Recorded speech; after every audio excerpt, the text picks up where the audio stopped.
and I'm going to be talking today about exploring students' understanding of Hashem. And so for those of you who don't know, I'm going to be using Hashem in this presentation, but is the word that we use at my school to talk about God.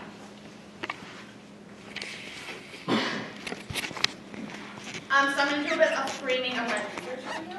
I started my research when I noticed students in my classroom sharing their ideas about Hashem. And I hadn't noticed it before until one student brought up this idea during a Chumash lesson, a Bible lesson, about Abraham talking to God about Sodom and Gomorrah.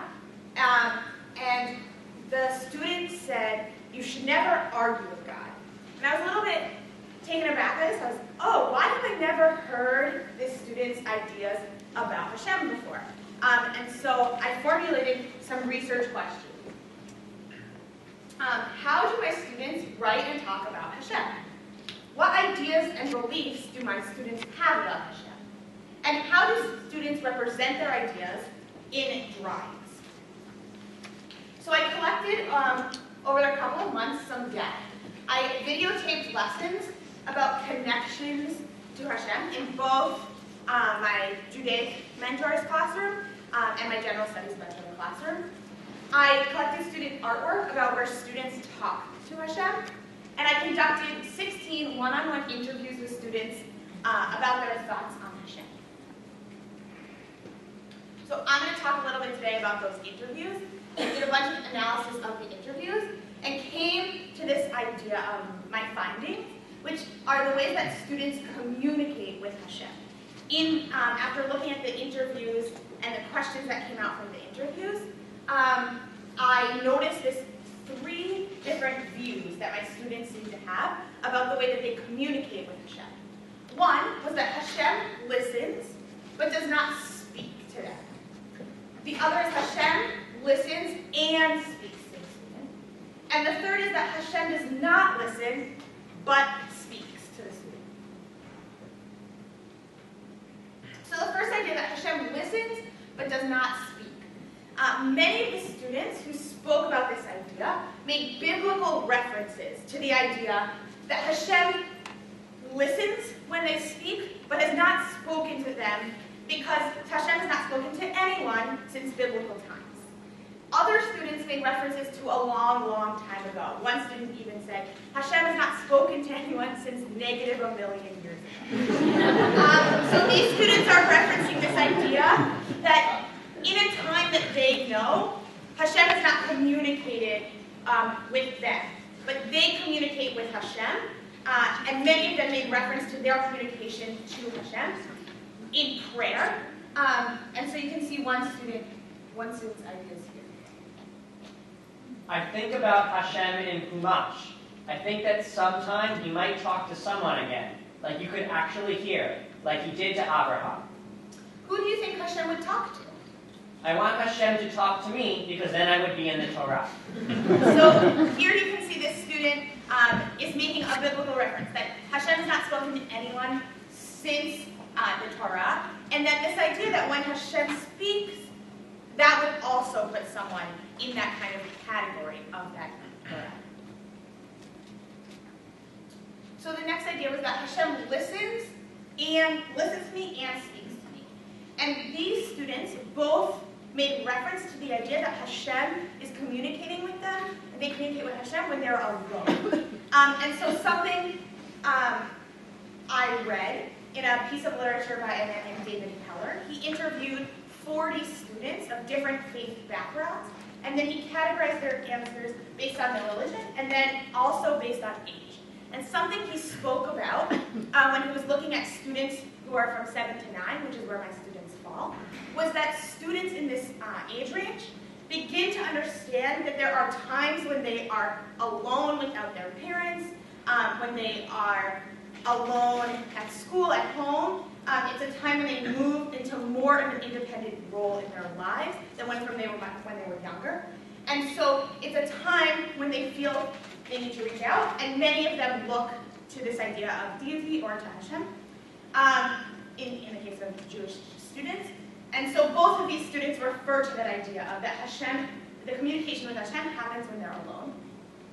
Dan Keller also references that there's this idea of that Hashem comes in dream form. And you'll see a student who references that Hashem speaks to her in her dreams. And another student identified that Hashem has a physical form. That Hashem, she can talk to Hashem, and there's a physical representation that she sees of Hashem.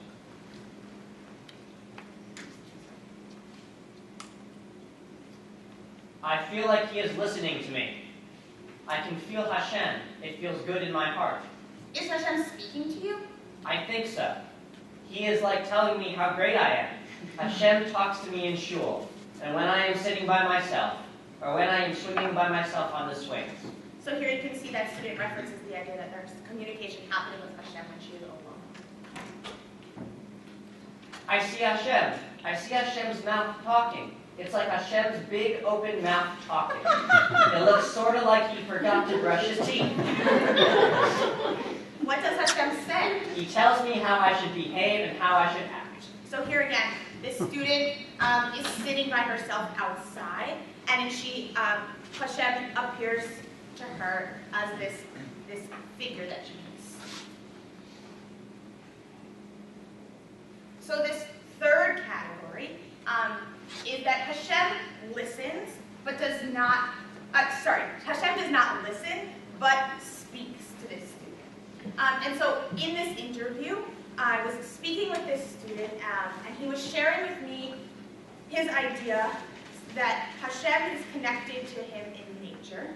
And we were talking about the idea that Hashem comes and speaks with him while he is in a tree. And it needs to be an old tree. And he's here speaking to me about the idea that what Hashem is speaking to him about under this tree are these questions that Hashem gives to him. Hashem says to him that we should think about where does a tree come from, and how does it grow, and how do seeds move around.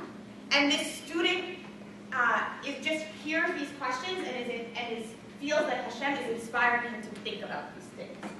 And then this student said that Hashem isn't listening when the student is speaking, but is speaking to him. And so I kind of stopped in the interview. You can hear in my video of the interview, there's kind of this pause. And so when I was looking over my video footage, I came up with this question: why did this feel in this interview so counterintuitive to me? Why did it feel so counterintuitive that this student, with such confidence on the videos, is saying that Hashem is not listening, but speaking? So I took the transcript of this piece of the interview, and you'll see.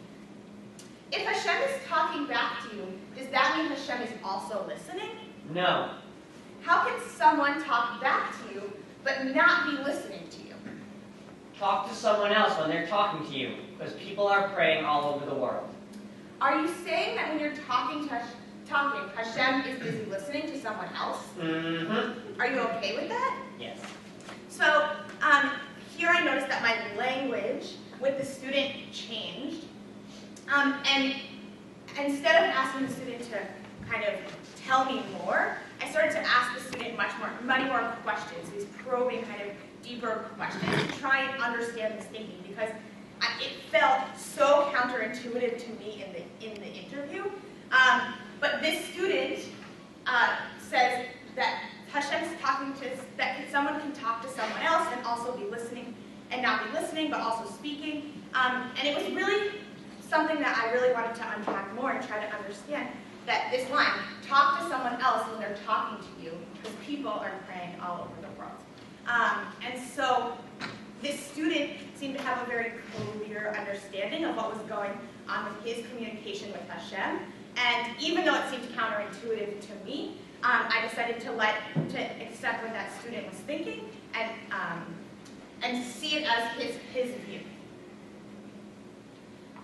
So after looking at all of these interviews, we got to the three views that students have about communicating with Hashem. And one, that Hashem listens and does not speak, that Hashem listens and speaks, and that Hashem does not listen but speaks.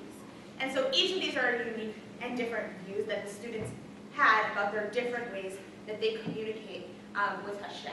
And something I want to continue to do is leave space and openness with my students to have these different views about their ways that they communicate with Hashem. And to uncover these for students so that they're sharing with not only with me, but with each other, that there are these different views that they can have, and that they have a place in this context and in this conversation about spirituality. Thank you.